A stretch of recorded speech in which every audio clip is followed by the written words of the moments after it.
Hey guys, welcome back to an interesting video on Wild Rift. So today we're back with a Jhin updated complete guide for patch 5.3D, and yes, this is a pretty late one, but of course we still have, about over a week of the season to go, or like close to 2 weeks or so.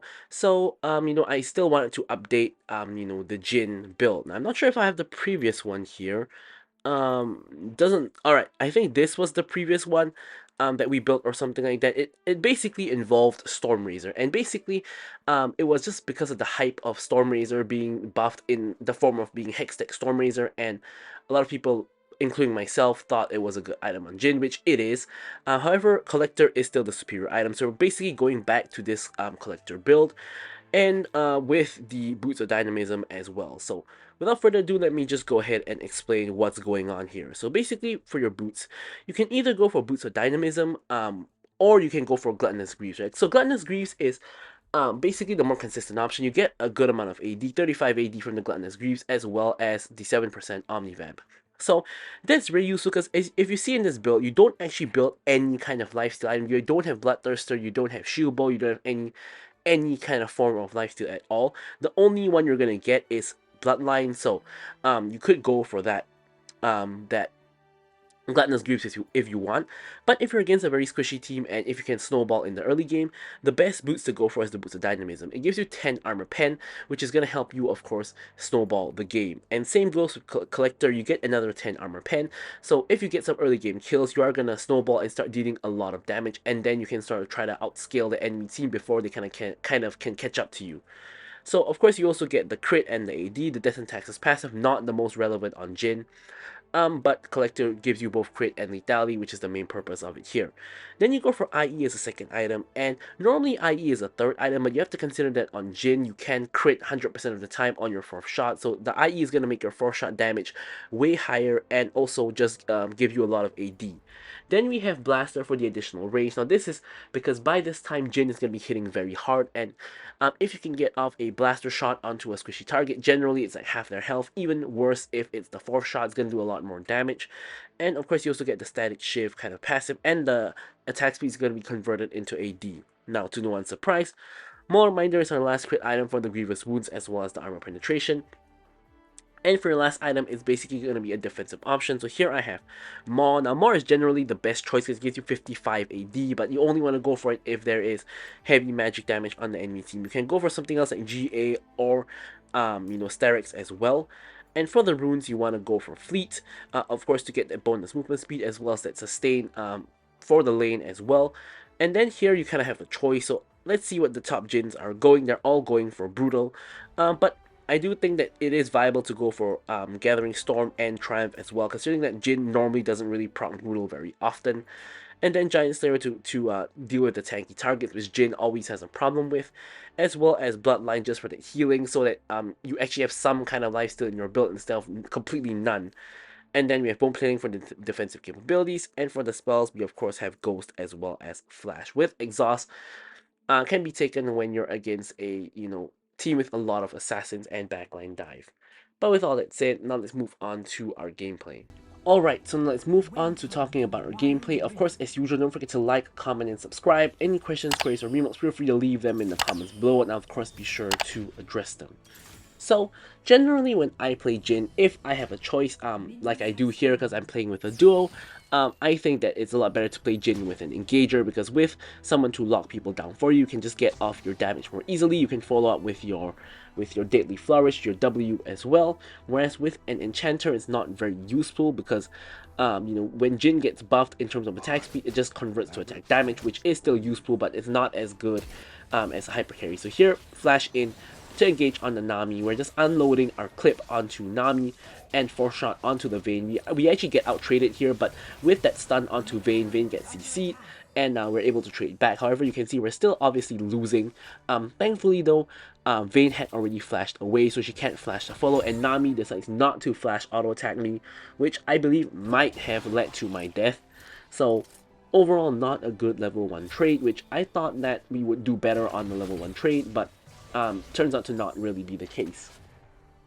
So this is going to be a pretty exciting banger of a match. As you guys can already tell from the title of the video, we have a 12k goal deficit. So at some point, obviously, we are going to go down quite a bit. And at some point, obviously, we're going to kind of bring it back, right? So, you guys can stay tuned for that one. But in the laning phase, generally, Jhin is pretty strong. The main issue is that Nami is also a very strong laner with the W, one of the strongest in-lane abilities. Here, there's a skirmish over the Hextech toolkit, so there's a route that goes onto the Nami, and Nami takes a huge chunk. Now Leona's really low, Vayne is going in. Leona decides to Hex Splash onto the Vayne and to, of course, get the stun off before she dies. And here, unfortunately, Vayne's 1 HP. I get the Q auto for the kill onto the Vayne, but Nami survives on 1 HP. I'm also 1 HP myself, so I decide to just shoot a blind W here into the Fog of War to see if I randomly hit Nami, but that's of course not the case because Nami had already recalled. But honestly, I think I could have played that situation way better, because if you notice, I got hit by the bubble and then I ghosted and flashed to kill Vayne. So if I had just flashed the bubble or ghosted and avoided the bubble, I would probably only need to use one summoner spell and probably I would have gotten both kills. Like, the bubble hitting me there was pretty tragic in terms of me not being able to get any kill initially and having to pop both summoner spells to then secure 1 kill. So definitely could have played the situation way better. But either way, it's kind of a relatively positive outcome with us getting a kill in trade for Leona. So both ADCs pick up a kill, but Vayne picks up a death. So overall, not too bad. Vayne gets engaged on again. However, with the enemy Varus in the area, we cannot really commit too heavily onto the fight here. So in the end, it just ends up being a little bit of a trade, I guess you could say. Of course, with Jhin, you want to remember to put traps in the river to kind of prevent the enemy team from coming to you too easily. Here, I get the route onto the Nami, which then allows Leona to, get the engage. However, unfortunately, I'm not able to finish the kill. And here, again, I'm not able to finish the kill, but thankfully, this time we have the W to snipe the Vayne out a little bit and pick up the kill. Now, Pyke and Varus are kind of skirmishing in the river, but I clear the way first, and then I pop the ulti here to try to help out, but it turns out my help wasn't even needed, because Pyke does secure the kill with his own ulti. So I'm just going to quickly pick up a plate here as Nami returns, getting the movement speed from the 4-shot to kind of run away, and then we can recall. So as of now, the game is going relatively well. You can see that both teams are almost the same on gold, and I'm actually 2-0-1 with my Boots of Dynamism as well as now my Dirk. So at this point, of course, I am going for all the lethality that I can get, because early game lethality is very strong, particularly against squishy targets. And in this enemy team, pretty much everyone is a squishy target. Since Singed is also building AP, he's not going to be very tanky. And as such, lethality is going to be very effective against the enemy team, at least for now. However, though, Teemo does have the defensive boots and is going for sort of a tanky build, right? So probably we're going to have a little bit of issues with the Teemo, but aside from him, it should be kind of fine. So here, we're holding the wave right outside our tower, or I should say freezing the wave right outside our tower. Then this forces the enemy team to step up and put themselves in danger of getting engaged on by Leona. Otherwise, they're not going to get any minions. However, inexplicably, they are not even interested in the minions, right? They're not interested in the gold or the XP from the minions, and they're just backing off, which is relatively weird. But here we put the tower, which kind of forces Nami to respawn, and the auto target there went onto the Vayne, unfortunately, so kind of messed up a little bit. But either way, it ends up basically becoming a trade, and in fact, Leona's in a little bit of a spot of bother here. Vayne, however, is committing a lot, which allows me to trade back some damage onto her, but once again, the Varus shows up to the party, and I'm not able to really commit, because obviously a 2v3 is not going to be very good for us. So here it's obvious that Varus is going to be doing the dragons. I'm just popping the plant there and using the ulti to kind of try to attempt to snipe him out. Nami hits the bubble on me though, which cancels my ulti. And obviously we're now in a 2v3 again, so we don't really want to fight him. However, Varus forces the fight by flashing over and ulting Leona. I'm trying to run for my life, flashing back to the safety of my tower, and I was trying to space a little bit here, but Varus just pops out and just one-shots me basically. Here not Kindred, here Pyke is now here to kind of defend the lane, I guess you could say. But in reality, he is really just here to kind of steal farm, because here the wave crashes into the tower. However, he is straight up just murdering the wave, even though he has the jungle debuff. Now, what he should do here is only last hit the minions that are getting low, but what he actually does is he pretty much just clears the whole wave and gets reduced gold from it, with the exception of one minion. And then he does the same to the next wave, with the help of his gorilla turret as well, and I basically lose like close to 3 waves to my Pyke basically. However, we do get the tower plates as well as the tower in kind of compensation. Here Vayne is getting caught out big time. She gets hit by every single CC, 100 to 0, does not even move.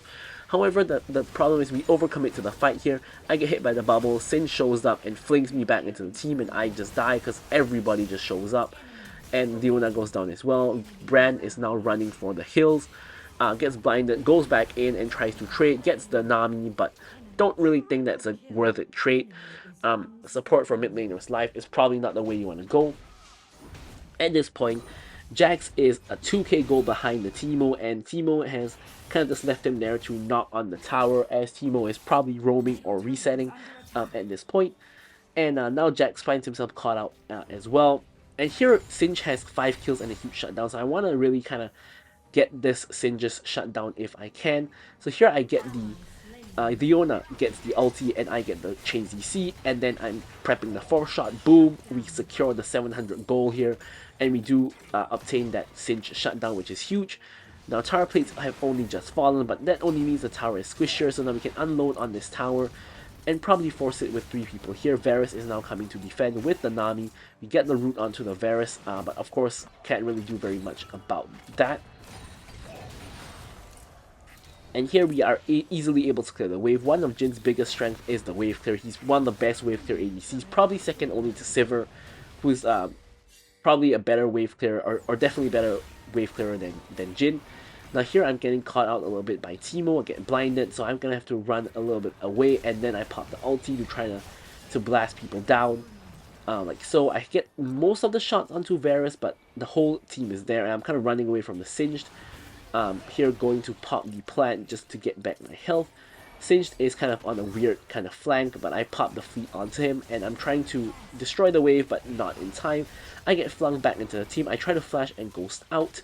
However, I believe a minion auto killed me right there. I think that red thing that was following me was a minion auto attack, and I believe a minion auto attack actually killed me because it followed me after the flash and the ghost, and just basically just killed me on the tower, which is really unfortunate. I could have survived there, but I ended up popping both summoner spells only to die, which is, yeah, it's super duper unfortunate. Good news is, however, we have a ton of gold, and we actually have completed our IE. In fact, when you look at it in the grand scheme of the game, my team currently is now 4k gold behind. However, myself, I'm on par with most people on the enemy team, just slightly behind the Teemo and Singe, who are the most fed members in the game. But for now, we are actually kind of doing fine. So here we're just taking out the enemy vision.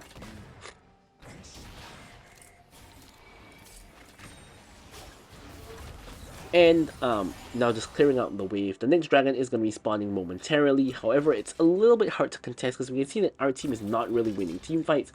We are, however, going to set up a little bit of traps around, and a fight kind of breaks out in the mid lane.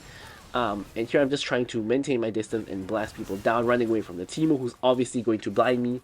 Leona is taking a bunch of damage, getting flung by Singe. However, Singe makes a mistake by focusing Leona because he now gets one shot by me. Pyke is now coming in for the hook. Hook's a minion, unfortunately. And we're able to clear majority of the wave with our Q. However, here Varus gets hooked in. However, there's no real follow-up. I tried to follow up, but I didn't really hit. Vayne now gets stunned and nearly gets one shot. Here I'm popping out to try to snipe somebody down, but no one is really in range, so I end up having to cancel it and just walk over Manning. Now here, I believe something really unfortunate here happens. First, I get the root onto Varus, but I get bubbled, so I couldn't really follow up. Here, Pyke gets rooted. I try to run through and kill the Varus, but I get hit by the Nami wave, and the Varus root transfers to me, allowing him to easily kill me. And now Varus is actually getting really fed. He's 5-1-4, the Varus jungle on the enemy team, and yeah, it's not really looking too hard. Now here, Pyke hooks in Singe, which causes Leona's back to get cancelled, and now they're getting chased down by Singe and Vayne as well. So that's kind of awkward. I think that was a horrible hook by Pyke. too trigger happy there when there's no one to really follow up on the hook anyway, and the enemy team finally does secure the dragon. So now at this point, even though I have a ton of gold, like I still am on par with all the Fed members on the team. I'm like 9.5k gold, which is on par with like Singe and Varus, who are both at the same amount of gold.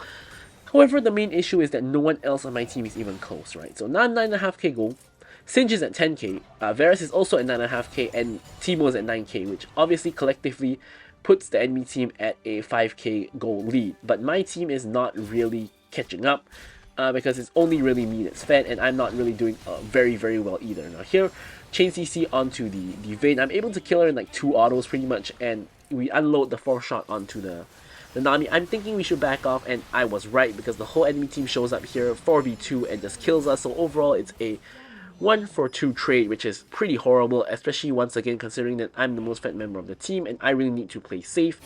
So now I'm realizing that with this current situation, I have a feeding top laner, I have a feeding mid laner, and my jungler is not doing very well as well. And we can see he's not that good because he's hooking people randomly like this. Like, why would you hook Singe there? Why wouldn't you just run away? So I'm realizing that this is going to be a very tough game, and a game that I need to be alive to kind of carry by outputting damage. So I really need to not go for risky plays and kind of keep myself safe. Here with 2 of us dead, the enemy team decided to go for Baron. However, my team actually here pulls a big W by actually managing to dissuade them from doing the Baron, and now the enemy team is kind of confused as to whether or not to do the Baron. I'm here trying to find a good out location initially, but in the end, the enemy team completely stops the Baron, and yeah, so good job on my team, despite the fact that like 2 of them are feeding and 1 of them is not very good. We are able to actually stop the Baron. They were actually able to stop the Baron from the enemy team somehow 3v5. Now, if I was the enemy team there, I would be doing the Baron. I wouldn't stop it, but somehow, some way, they are able to kind of quote-unquote persuade the enemy team to stop the Baron. And hey, you know what? It's a small win for me and my team, so I'm going to take it. So here at this point, I've completed my 3rd item, which is the Magnetic Blaster, which is going to be very useful for poke in this case, especially onto anyone who's not Teemo. It's going to take a significant amount of poke damage. I'm looking for the poke onto the Singe, but he is able to run away before I'm able to get off the auto attack on him. Now, unfortunately, I hit the Teemo here, but you can see Teemo doesn't really take damage because he has the Rod of Ages, he has the Crystalline Reflector, and he has the armor boot, so he's really not taking a lot of damage from me, and he's kind of really the tank of the enemy team, which is kind of weird. But here we get the root, and we're again going for the catch onto the Nami and the Vayne. So here we get, I believe, sorry, that's the Varus. So here we get the Varus, and I said I wasn't going to do any risky plays, but in this case, Varus had a huge shutdown, so I really wanted to get that shutdown. I think it was worth dying for. However, unfortunately, I don't get the shutdown, and Leona ends up getting the kill instead, which then means that I basically died 1-for-1 in trade for the Varus, which is not a very good trade. And the reason why it's not a good trade is, even though me and Varus are both the most fed members of the enemy team, but if we remove both the most fed members of both teams, the enemy team is going to be winning, because they still have Teemo and they still have Singe, who are both very fed as well, and really hard to deal with. So overall, that did not really work out for myself and my team. Here you can see I'm trading my Boots of Dynamism for Merc Trance now, because I'm realizing that at this point, most of the enemy team damage is actually magic damage, right? So Teemo's magic damage, Singe's magic damage, Varus does do a decent amount of magic damage as well. So here I'm trying to just auto the Singe from a safe distance. I get 2 autos in, the Luna out comes in, 3 autos in, 4 autos in onto Singe. Singe is not really dying, Teemo is not taking a bunch of damage, and I'm just trying to kill somebody, anybody. I get the root onto Singe, I'm trying to blast Singe down, but he's able to run away, and now Varus is onto me. However, Varus underestimates the damage of Bran for the most part, and I guess Jhin and Bran damage combined, so we are able to basically burst him down, and he takes another death.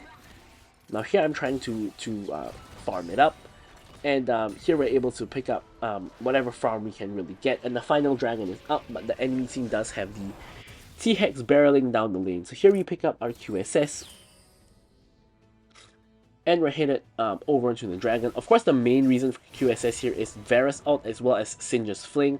If I see Singe running straight at me, I'm popping the QSS before he can toss me over, if I am able to do so. So here, Again, we're in the dragon fight, but we already have our jungler dying, so there's not much we can really do at this point. I'm not sure why Jax is jumping back in, but here you can see I'm unstoppable to prevent Sin from flinging me, but he doesn't actually fling me until the later part. I'm able to barely survive on 1 HP, and I'm thinking here of popping the ult, which is why I'm kind of still sticking around, but I'm thinking that it really doesn't, it's really not going to achieve very much. So here I have to run with my tail between my legs back into the base to retrieve myself some health, and of course try to build towards my final crit item, the Mole Reminder. So here, headed back out to try to attempt to defend my mid lane inhibitor from the T-Hex. Able to kind of do so, but it does cost the life of Jax. Now eventually I can't actually do it, and now just trying to auto whoever I can at this point. And yeah, I'm just trying my best here. TX finally goes down, Varus root goes in onto Pyke. I don't want it to spread to me, so I have to kind of run away. Leona does engage and does end up dying. But here I'm really just trying to clear the minions, right? Because without minions, there's no way the enemy team can end the game. And what I'm really doing is just clearing the minions and getting some farm, destroying Teemo Shroom in the process. Now here is one of the Jhin tricks you can do. You can put down two traps at the tower, and when the wave comes in, you WQ the wave, and that should basically just one-shot the wave like you see here. So this prevents the enemy team from getting an inhibitor, and then I go back to autoing the mid lane minions. However, the bot lane minions are coming in again, so I don't have two traps this time, but I do have one. So that's what I'm doing here. Thankfully, the enemy team does not commit to the inhibitor, and I'm able to save my bot lane inhibitor. Now the mid lane wave is coming in again, and the top lane wave is now getting pushed by Singe. So it's really not just playing base defense. And at this point, the enemy team has the 12k gold lead on my team. If you guys can see, we have 55k and they have 67k. So with that Baron play, they've accrued a ton of gold. And now the match kind of feels a little bit hopeless at this point, especially because I'm not a hyper carry, I'm a Jhin. So it really is really hard to kind of get back into the game. But as we can see from the title of the video, it is going to happen. And this is really the fight where it happens. Here's the Elder Dragon fight. And here, all I'm doing is I'm just staying very, very safe. I know that mid lane is going to push in, and this is going to be a problem when the fight prolongs. However, the enemy team has not been able to reset. And here they really want to reset, but they know that they can't because Elder is up. I believe that Teemo has actually he wanted to reset, but he did not. So the whole enemy team was not able to reset and buy items, but Elder Dragon is now up. So they've kind of spent too long on the Baron push. Singe comes in here, unstoppable, so he doesn't actually get the flank onto me, and I'm able to kite him out and kill him. Now from behind here, I blast the Varus and shot him for the kill. And now I'm just blasting the Teemo from distance using the movement speed I get from the fleet as well as just in general, and I'm able to basically take him out using the red buff, and I get the kill onto him. Now Nami is the last one alive. Here I'm going for the snipe on her. I missed my middle two shots, but with a little bit of aiming, I'm able to snipe her out for the 4th shot, and we're able to ace the entire enemy team. Now I think Brand makes a mistake here by recalling, because we really need to burst down the Elder Dragon before anybody on the enemy team respawns. So here I'm just using basically my entire kit. Whatever spell is up, I'm just launching it at the Elder Dragon, and I'm relying on that little bit of lifesteal from the Bloodline to kind of sustain me. And thankfully we have Brand, who has Liandry's and also does percent health damage. So he's able to basically burn down the Elder Dragon pretty quickly, and I'm able to secure it with the 4th shot. And at this point, I let my team clear the mid lane, and I'm able to reset at long last, complete the Mole Reminder, and get the Hex Drinker again. Maw is insane in this game because looking at how much AP there is on the enemy team. And now with the Elder Dragon, this is the turning point of the game. Of course, winning that Elder Dragon fight and getting the Elder Dragon means that we probably get a free Baron. So here Singed, I think he went AFK or he's typing, but either way he just gets one shot. So that's a major problem just out of the picture already. Yeah, I'm not sure what happened to him there. Maybe he DC'd for a second there, but it's a costly mistake. Because now we're able to secure the Baron, and now we have Elder, and now all we need to do is, you can see we have both side lanes already pushing in naturally just from the minion wave position, and they're clearing the top wave. Brand is pushing in the bot wave and attracting a lot of attention. Now it's okay if Brand actually dies here, if he kills like 1 or 2 people or manages to distract a lot of the enemy team, but it's also okay if he just doesn't die and just pushes in as well.